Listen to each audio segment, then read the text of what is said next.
93 FM.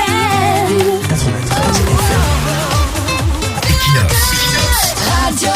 Bonjour, lorsque nous disons souvent que Maurice Kamto est le principal opposant au Cameroun et qu'en tant que tel, toutes les forces soucieuses d'une mutualisation des énergies de l'opposition doivent s'aligner derrière lui, certains croient que nous le disons par émotion ou par affection. En effet, nous n'avons pas besoin de l'aimer ou d'être proche de lui pour le reconnaître. Lorsque nous le disons, certains qui ne connaissent absolument rien de la notion des rapports de force politique vous disent qu'il ne vaut rien devant des leaders dont les partis disposent d'au moins un élu. Ils ne savent pas qu'il existe l'opposition parlementaire et l'opposition non parlementaire, l'opposition institutionnelle et l'opposition non institutionnelle. Ils ne savent pas qu'il y a une différence entre le pouvoir apparent et le pouvoir effectif. Le parti de Ni John Frundi ne disposait pas d'élu en 92, mais il aurait été complètement absurde de dire à cette époque que le principal opposant au régime de 82, c'est le leader de l'UNDP qui avait pourtant 68 députés. En 2022, lors d'un face-à-face télévisé sur une chaîne qui a pignon sur rue à Yaoundé, nous affirmions que lorsque Kamto tous, toute la République éternue, c'était sans orgueil ni vantardise. À l'époque, nous traduisions juste en paroles une réalité implacable. Au fil des années, cette vérité est restée inébranlable. Maurice Kamto est resté l'opposant le plus en vue, le plus redouté. Lorsque nous le disons, ce n'est pas dans l'intention de mépriser les efforts des autres leaders de l'opposition. Nous ne l'encourageons non plus à se livrer à un pédantisme des empereurs orgueilleux.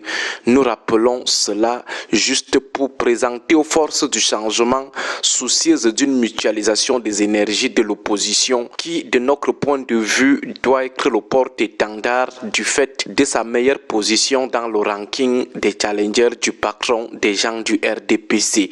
Lorsque Kamto tous, toute la République éternue, cela s'est encore confirmé ces derniers mois. Pendant plus de 4 mois, le Cameroun a vibré au rythme du mandat impératif. Même les professeurs et recteurs les plus rigoureux sont venus hypothéquer leur dignité et leur honneur académique et scientifique dans ce débat. Le genre que les étonnes disent qu'un grand mange le coq avec les mains. On a vu des recteurs manger le coq avec les mains, et ce en mondovision. Tous les plateaux du dimanche étaient pris en otage par ce débat qui n'avait pour cible que Maurice Kamto. Aujourd'hui, depuis l'annonce de sa candidature sous la bannière du Manidem, tout le pays est à nouveau en transe. Plusieurs promoteurs des journaux à gages n'arrivent même plus à contenir leur nervosité. Ils se comportent comme des grogués. Par pudeur, nous n'allons pas revenir sur certains titres lus la semaine dernière.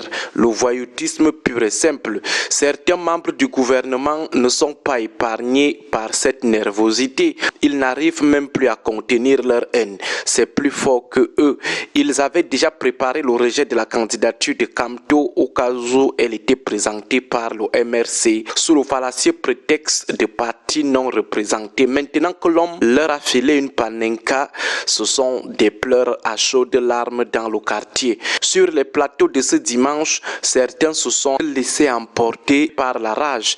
Ils se tordent de douleur devant les caméras. À côté, il y a ceux qui s'arrachent complètement les cheveux, les ongles et la peau pour démontrer que même sous la bannière du Manidem, la candidature de Maurice Kamto est toujours non conforme. Ils nous font de la peine. Ils ne méritent pas ce qui leur arrive. Mais nous ne pouvons rien pour eux. Leurs cœurs sont déjà considérablement consumés par la haine. Leurs esprits sont déjà suffisamment abîmés par la kamtophobie, la phobie de Kamto.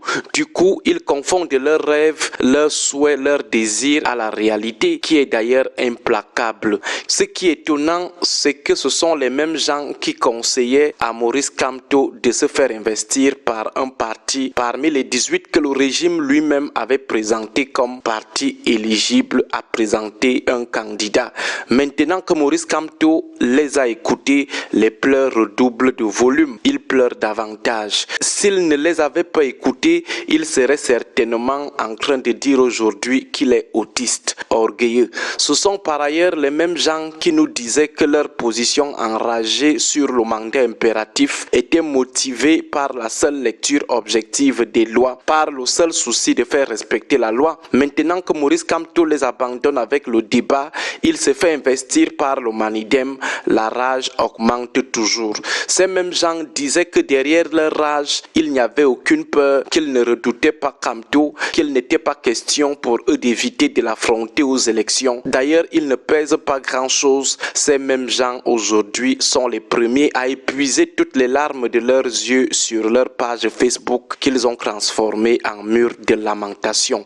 Ils crient de douleur sur les plateaux de télévision. Comme nous l'avons dit vendredi dernier, Maurice Kamto risque de donner trop de boulot aux psychiatres, aux psychologues ces 3 prochains mois. Bon début de semaine à tous. 93 FM.